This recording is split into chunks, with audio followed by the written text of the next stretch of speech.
Mikel, in honesty, does that feel self-inflicted tonight? Yeah, it's very tough to accept it, but the second half we didn't perform at any level in any aspect of the game at the standards that are required to win a game in the Premier League, and we paid the price. Do you understand why? I mean, I know it's only a few minutes after the game. There was too many things that went wrong. It was one after the other, basically, and we never got any dominance or control of the game. We scored the second one goal and it's still there. So it's better not to judge it. We are all too emotional about it, and it's not the moment to do it. It's a moment when you don't perform and you are at this level and expectations are where they are. Is now you have to take the hit because as well we deserve it. I remember you saying after the Manchester United game, this is a moment for being close to the players, almost for looking after them. Would you reiterate that message now? Would you feel a bit differently tonight? No, exactly the same. And there is not. It's very easy now when you're emotion to start to say things that can damage the team, and that's the ultimate and the worst decision that you can make, because everybody wants to do their best. Nobody questions that. Today we're at the level, at the races, and at the standards that are required. And when you do that, and you want to be at this level, you have to take the hit. You also spoke after that Manchester United game about enjoying the situation, the position that you've worked really hard to get in.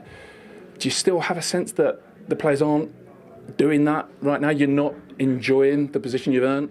But the enjoyment comes from moments of suffering as well. If you believe that you come to any ground in the Premier League and you don't have to go through tough periods, that's not the reality. So enjoyment comes as well from those moments when you're not at the best. Okay, get through and find a way to do that. And today, at the end, in the last minute, we pay the price. And when you're talking about things missing, are you talking about application, effort, those sorts of, is it much more quality? None of that. I never seen that in this team. There are many other aspects that you have to do, very basic things, simple things, much better than we've done if you want to really dominate the game and bring the margins that there should be between the two teams. Yeah, talking of margins, are you concerned in general over the course of a few games now that when you're getting into dominant positions, like 2-0 tonight, the Brentford game, the Man United game, you're getting into these strong positions and then you're letting teams back in? Has that been going on for a little while now?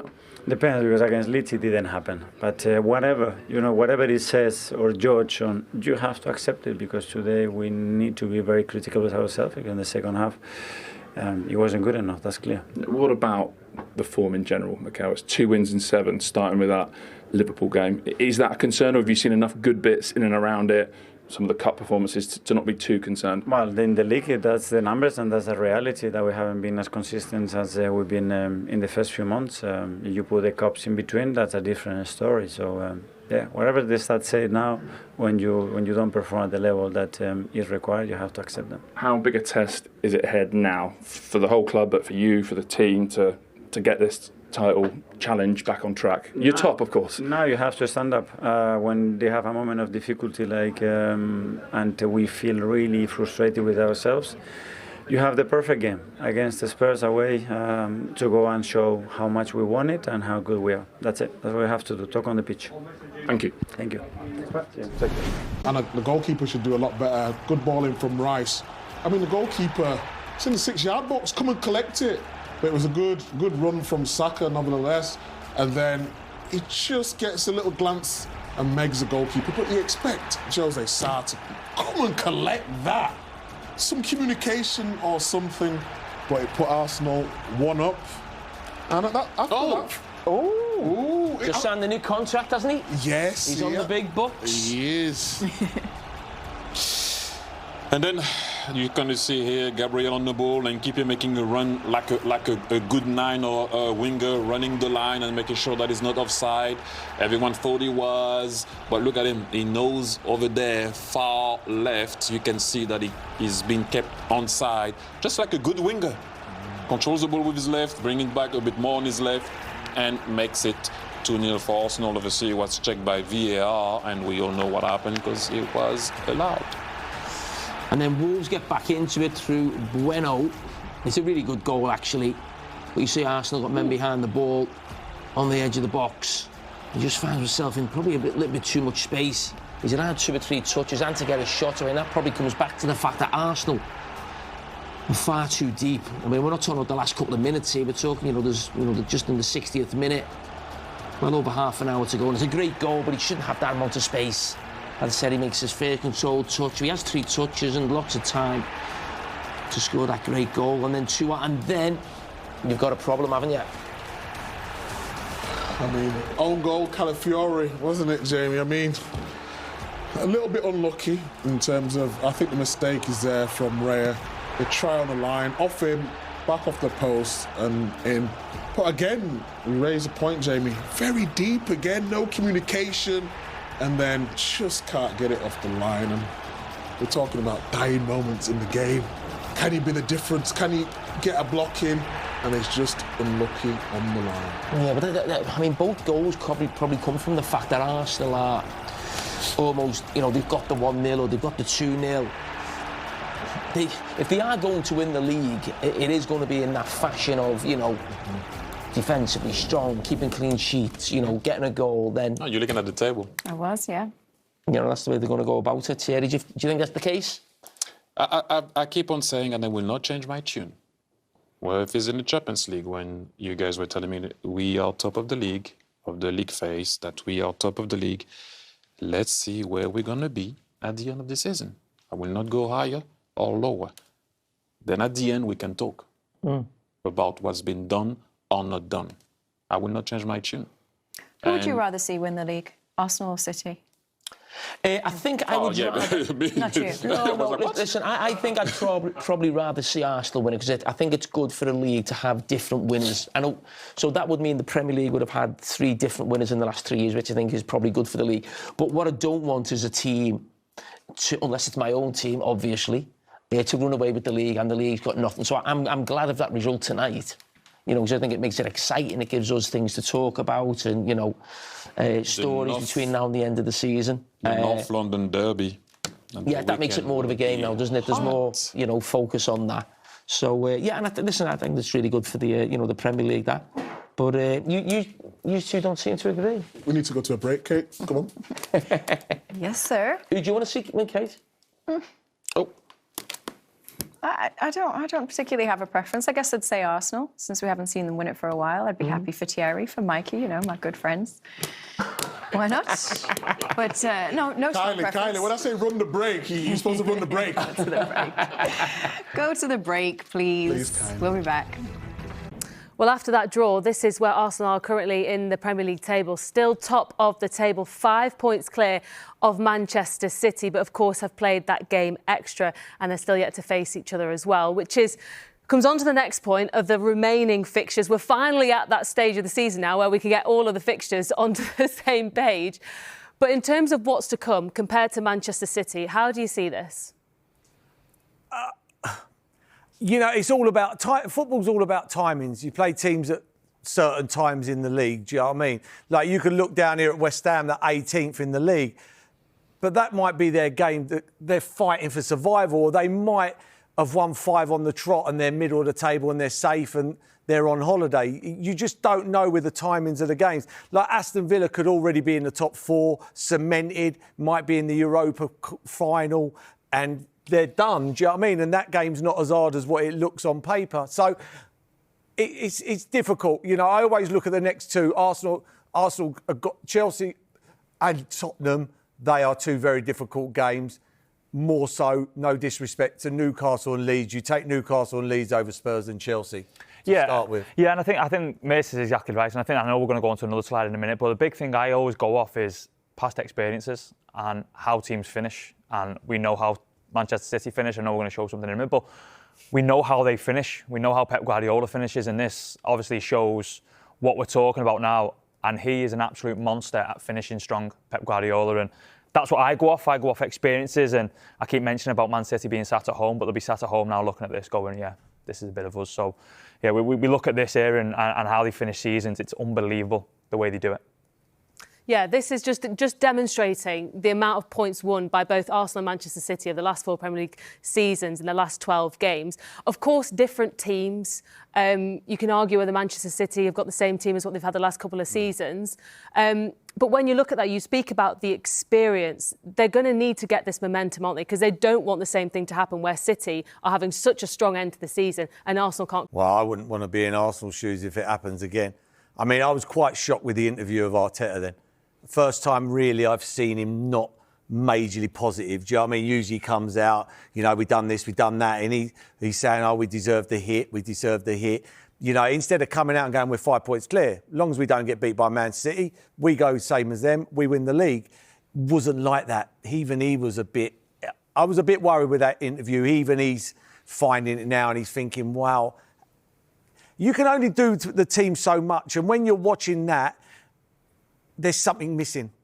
I can't put my finger on it, but there's something missing. And if I had to highlight something, I would highlight what Marnie did to the three lads. Madueke, Martinelli, Saka. He brings the ball down and he just literally turns away from them. First half or 7, 9, 10 games ago, they take the ball off him and they're up the pitch and it's a counter-attack. Something's missing. I wouldn't want to be in their shoes if they don't win the league this year, because if they ain't winning the league this year, you know, I remember Patrick Vieira saying before the Man United game when he was on with Roy Keane, he said now or never. And I'm starting to think now. I was very bullish about Arsenal winning the league. That's half scared me tonight. If you're a player in that dressing room tonight and you're looking ahead to the next couple of games, of course, you've got Northern and Derby coming up at the weekend. How important is the reaction now? It's important for leaders within the dressing room. I know there's a lot of leaders in that dressing room. Bukayo obviously come out and spoke. We've also got Gabriel, Saliba, obviously Odegaard's behind the scenes now as well, being injured. It's about leaders stepping forward, about leaders standing up strong, going in tomorrow, wiping the floor with it, going, right, that's gone now. The next one is the big one, which is a big one for Arsenal. It's absolutely massive. And then after that, there's another big one. So we're talking about 2 massive ones coming up for Arsenal now. And it's important they dust themselves down, they get themselves going, they look at where they went wrong tonight, because I think a lot's gone wrong tonight for Arsenal, and really put it to bed then for Sunday, because, like I said, 2 real big games coming up. Now, well, disappointing Arsenal fans then in the stadium at Molineux, but Alan Smith was watching for us in the commentary box. Just put into context how disappointing of a result that can be for Arsenal.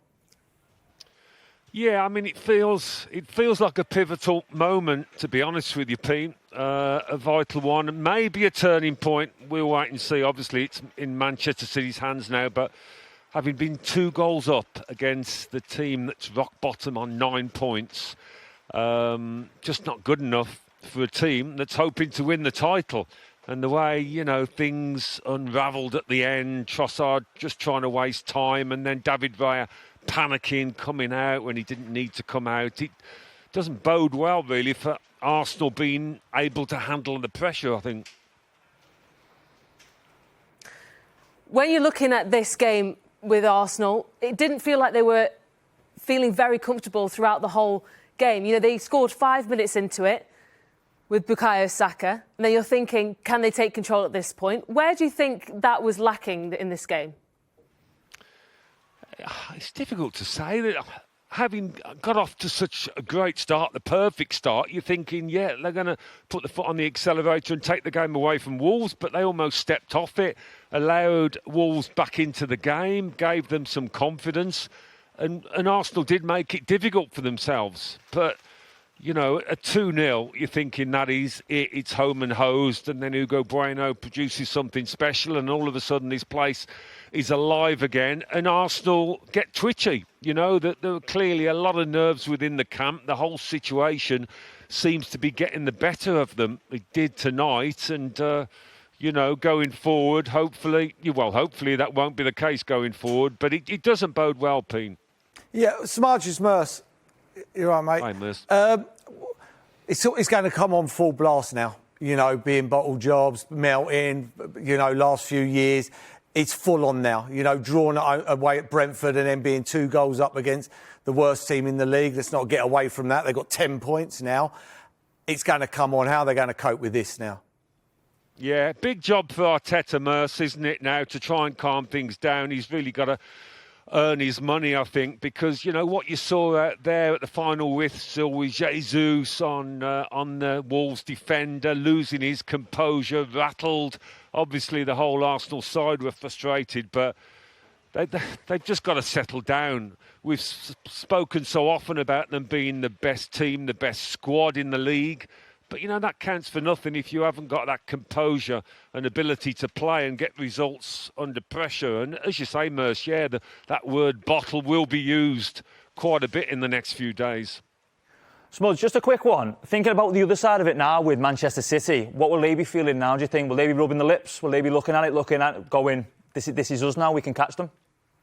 Yeah, I think they will, Connor. Yeah, most definitely. They'll be thinking they can feel our breath on the shoulder. And with their experience, with Guardiola's experience, they'll be really fancying it now. Obviously, it's a big game against Newcastle for them at the weekend, but they can almost feel the nerves of the Arsenal team watching that tonight. I mean, they probably wouldn't have expected what we saw right at the end, but they saw it, and now they really would have gained confidence from it. Smudge, just asking again, they've gone 2-0 up. When I'm watching the game, even when they go 1-0 up in 5 minutes, it seems like they're not playing to their full potential. It seems like they're playing in second gear, and it's like, well, we're not going to let in any goals, so 1-0's enough, and it's a dangerous score, and then they go 2-0 up. They've got to treat every game like a cup final, and it seems to me they're not at the moment, and it's just a bit lackadaisical. Yeah, I mean, you know, they dominated possession in that first half, having gone a goal up, but they didn't create many chances, Merce, did they? And looking at the stats before the game, Manchester City had scored 16 more goals from open play than Arsenal, you know, the league leaders Arsenal. And I know we say it doesn't matter how you score, and Arsenal have been brilliant at set pieces, but 16 more goals from open play. And that tells you that Arsenal aren't creating so many as they should be, and they certainly didn't, having gone a goal up when you would have expected them to take charge and maybe get the second and get the third. But it's just not happening for them at the moment. Alan, thank you very much. We'll let you go. Go and get yourself warm. Cheers, Smudge. Thanks, Pete. Cheers.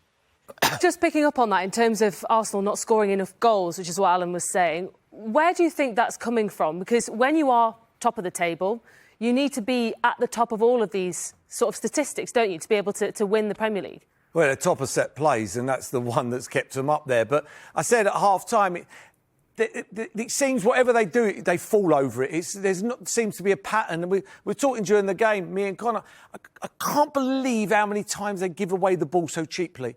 It was so cheap, you know, instead of dictating the game 1-2-0 up and then keeping it and going across that way, drawing Wolves out. They give away, I don't think they put 3 or 4 passes together at too many stages in the second half. And when you're playing against, and I'm not going to get away, Wolves are not a great team. They've got 9 points before tonight. So, you know, they're not the team that we're expecting, you know, that we expect Arsenal to come back from 2-0 down and get a draw with Arsenal. They've got to be more patient. They're forcing it, but they're playing in second gear. And it reminds me when we won the league years ago and it was 1-0 to the Arsenal, it feels like that to me. It feels like we'll get a goal, we're all right now, we won't let in any more goals, it'll be solid.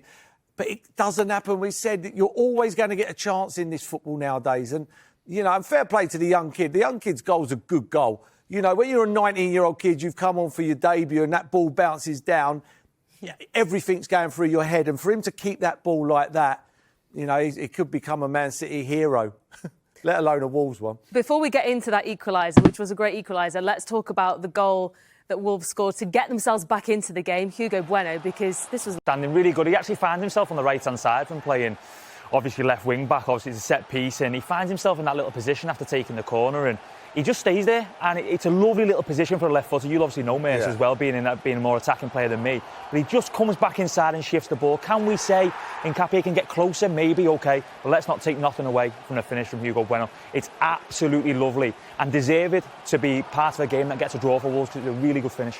Yeah, but again, from the goal, if you have I know from here, but if you take it back, I think it's Mane who gets the ball. There's 3 players around him and he just brings it down and comes away from them. There's no closing down. These chances don't come along too often. I know Arsenal have been in this position 3 times before, but it might not ever happen again. You know, it's so... if you watch watch now, when it comes out to Mane, there's 3 players around him. This should never happen. Look.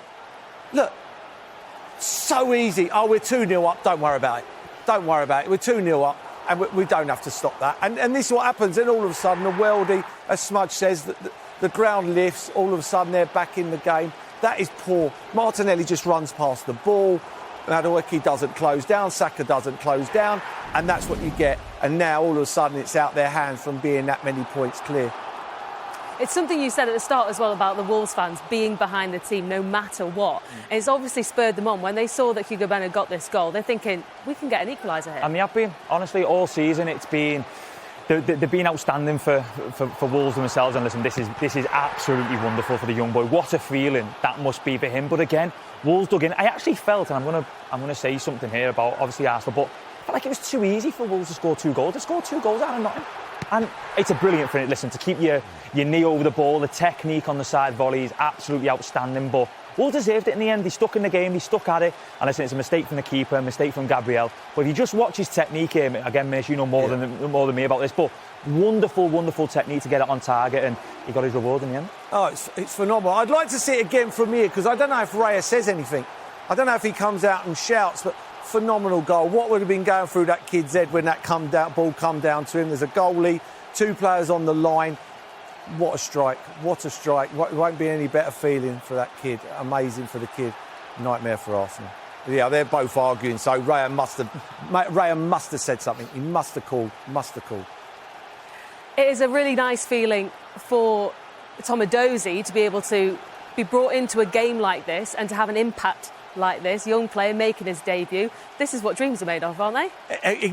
Exactly, and of course it is. It's unbelievable. He's playing in the best league in the world. Sometimes it works to the advantage. You know, the team are struggling. They're bottom of the league. They're not really going anywhere.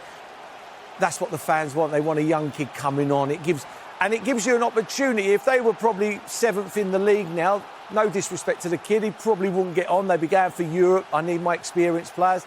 This is what you need, the young kid. Hopefully he can go on from this. But it's a phenomenal finish, I think Rob Edwards deserves a lot of credit, by the way. Because Rob Edwards has come in and he's changed the feeling about the place. And again, I go back to the crowd being behind Rob and different things. But he gives young kids a chance. We see Matthias Mane, who everybody's raving about at the minute. And now this young man's just come on and scored the equaliser against Arsenal. When Wolves have been on the floor for a lot of the season, let's be honest, they're not being great, they've not got many points. And to come on and experience that feeling, full credit to Rob Edwards and the feeling of putting them people on, because they've not been in a good place, and that's just made Molineux erupt a little bit. All right, well, let's hear from both goal scorers for Wolves tonight, Tomadozi. But what a lovely interview, and those moments, I suppose, Connor, are the things that are going to take you through to the season despite being at the bottom of the league. 100%, and that's what these Wolves fans will remember, little moments like that. And I think that was a top interview. Put a smile on my face listening to both of them speak, not just Tomadozi, but Hugo Bueno as well, because I think that was his first goal, and what a finish it was. But a wonderful, wonderful interview, and it's been such a tough season. The lads mentioned it there. So I think for the fans just to remember little thoughts, little memories like that from the season, I think it's big and a wonderful, wonderful achievement for them both. All right, let's turn our attention to the start of the game, because Arsenal started pretty quickly and they started really well as well. Bukayo Saka getting the goal within 5 minutes. Yeah, it's good movement. It's good movement off Mane. Mane falls asleep, and it's a nice little header through the keeper's legs. Then you think after that, but it's the movement here. I mean, the young lad does his socks, and then he loses concentration, loses him. But brilliant ball. Very rarely you can stop this top cross, that is. And really, Saka's just got to make sure he gets his head on it, and he's not going to miss. But I thought the second goal was phenomenal. I mean, this by Nketiah, if this was Haaland, you'd go, wow. You would. I mean, he runs along the line, so he makes sure he's onside. But it's this touch. He touches it inside and then back outside, and then he finishes. The touch inside, if you watch it, he goes inside to take it towards the defender, and then his next touch brings it away from the defender. So the defender can't do anything to him. Brilliant finish from a full-back as well. I was going to say centre-back to left-back. Yeah. It's quite nice, isn't it? I was going to say, I can't believe you've not mentioned the centre-back's pass, to be honest with you, mate. Yeah, you just look at the finish, don't you, being an attacker? You just the run makes it. The run makes it. It's a wonderful pass from Gabriel, and brilliant. The run was outstanding, by the way, to keep himself onside as well. They had to wait a little bit, didn't they, before the celebrations could continue, Arsenal? Yeah, it was just onside, wasn't it? About 5 yards. All right, then, let's get a little bit more reaction. We can hear now from Bukayo Saka. He's with Pat Davison. Bukayo, a night that started so brilliantly. How flat is that dressing room you just walked out of? Yeah, it's very flat. I'm very disappointed with the result, and especially how we played in the second half. Far from the level that we've set this season. So what would you say happened second half? And are you worried it's a bit of a reoccurring theme, letting teams back into matches that you seem to have locked down? Not so much about reoccurring theme. It's time for us to reflect on the last few performances and just fix the issues immediately so we can get back to winning games and going on a run and build momentum because, we've lost that a bit right now. Did you think you've lost it? Is that due to the situation you're facing? You're going for massive prizes. Is the pressure part of it? No, I don't think about all of that, man. I just think we need to just get back to our level, just do the basics right, and we've got more than enough quality in this team to win games, especially the games where we've been dropping points recently. So we just need to fix that, and that's all our focus is right now. Thanks, Mikel. Thank you. Well done, mate. There is a little bit of added pressure, especially because they've got such a busy schedule, Arsenal. They've been leading the way in the Premier League and they've also got to compete on other fronts as well. Yeah, I know they're on all kinds of fronts, but you just take one game at a time. So all you can do is one game at a time. This game had to be looked after. They'll be going back on the coach or the train tonight, and you don't get these moments back. You don't get them back. It was 2 points thrown away, 1,000,000%. It wasn't a point gain like I thought at Brentford. Brentford's a hard place, but they're 2-0 up.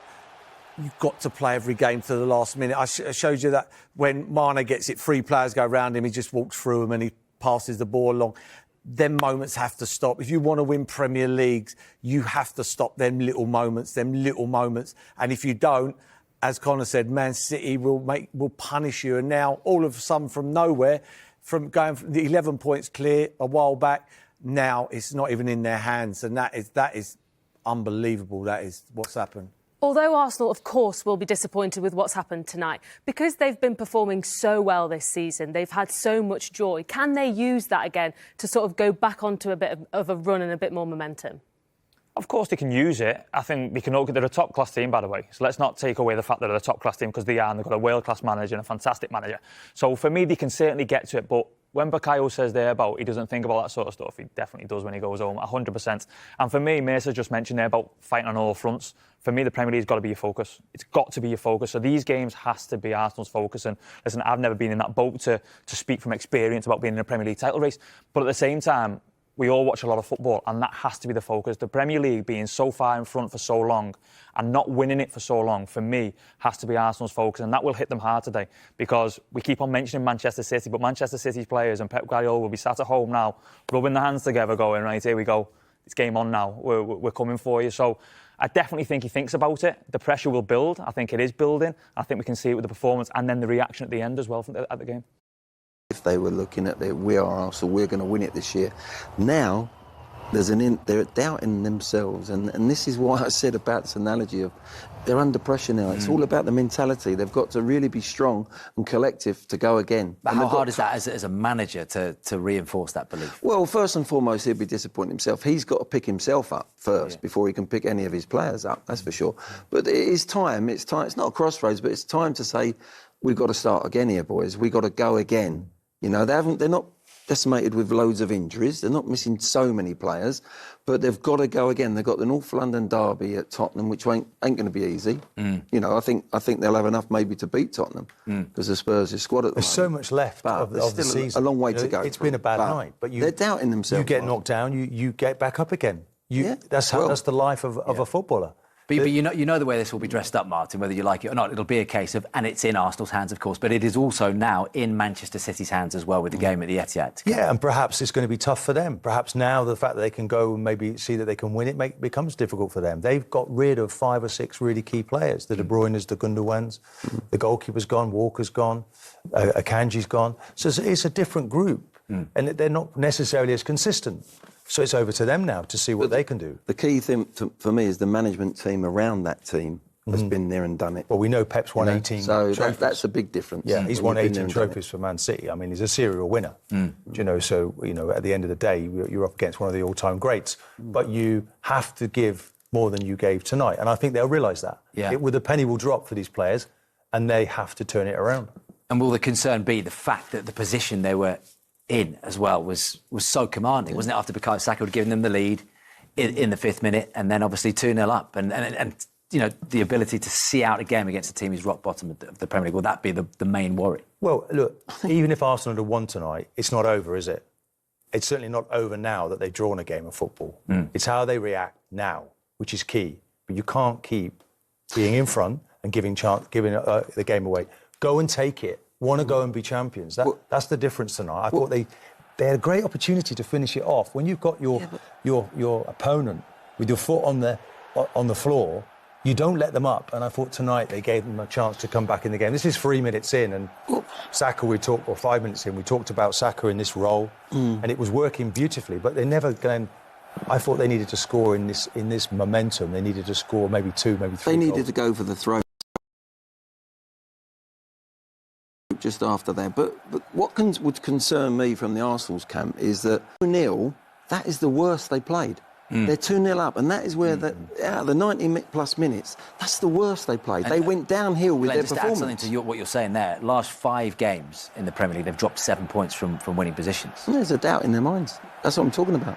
There's a definite doubt in their minds, and I just feel that unless they win the next couple of games, and all this will be, you know, yesterday's talk, they've got a real couple of games ahead of them now. They really have got to focus in. They've got cup in between as well, of course, but the bottom line is they are self-doubting. When you do that, that's a very difficult thing mentally to overcome. It's hard to dress that up in a positive way when you look at that, Martin. Last 7. Yes, but when you're on the inside of that, you know, you have to flick that switch, Will. Yeah. You know, like people can have fun with it, where it seems everywhere you go as an Arsenal man, everyone's loving it that Arsenal, things are slipping away. But on the inside, you've got to be tough. You've got to have that steely determination to say, do you know what, I don't care what's coming my way. We're better than that, and we can turn this around. I'd like to see Havertz back, maybe all too important because he's been injured again. That's not his fault. He's only took to the pitch 9 times in a calendar year. That's been painful. So you need to get people back. Marino's out now for the rest of the season pretty well. So that hurts the group, Ødegaard. But you need someone, you need that match winner. That's someone who gives everyone belief, puts it out of sight. But they should have done that after Brentford. What you're saying is right, you've got to do that. But after Brentford, they've dropped points there. Then you're saying what you're saying, but it hasn't happened tonight. And unless they get a win under their belt at the weekend, they're going to be in trouble. But it's relentless. It's game after game. It's relentless for us, covering the games, talking about the games, never mind the players. But at the end of the day, if they can win it, it's a beautiful feeling. So they've got to keep striving for that. Well, look, they're not going to give up, Will. No, I know you're not. And I love the fighting attitude. And that will be, of course, the talk in the Arsenal dressing room. But this is what's to come up to the game against Manchester City at the Etihad Stadium on the 18th of April. And, of course, within that, that's the next 6 Premier League. But within that, they play Manchester City in a cup final at Wembley, which I know you'll be going to and having your eye on that. I wonder how much is going to be on that in terms of psychology. Yeah, but this is when you have to love it. You don't fear. Fear doesn't. Do you think they love it? Because I know you do. Do you see that? Well, that's what I want to see. That's what I want to see. I want to see the whites of their eyes, and I want to see that we're all in or no one's in, and that's what you need to be successful. You know, and it's like the workloads we know they're tremendous. They're playing games every 2 or 3 days, and he's got injuries. Where Man City's squad now, they bought two players in the transfer window. Semenya and Guehi have really stocked their squad well. And Arsenal have lost players, but look, we've still got enough players to go and do something. There's still time here, but they'll be reflecting tonight that was another missed opportunity. We need people between you on Sunday for the North London derby. That's next for Arsenal. We're not allowed anywhere near that game. The thing is, they got Spurs' new manager. I mean, that's no walk-through, is it? Now, any new manager, you're looking for an upturn without a doubt. Whether Spurs have got the right team out, you know, they've got 13 injuries, and you know, it's a good time for Arsenal to play them in that sense. Not after that result. Spurs will see that tonight, though, won't they? Oh, of course they will. Hold on, there'll be a bit of heart here. Exactly, there'll be a bit of heart, and this is the crossroads now that Arsenal face. The next, they've got 2 London derbies. They've got Tottenham and Chelsea. They're going to be tough games. Let me just get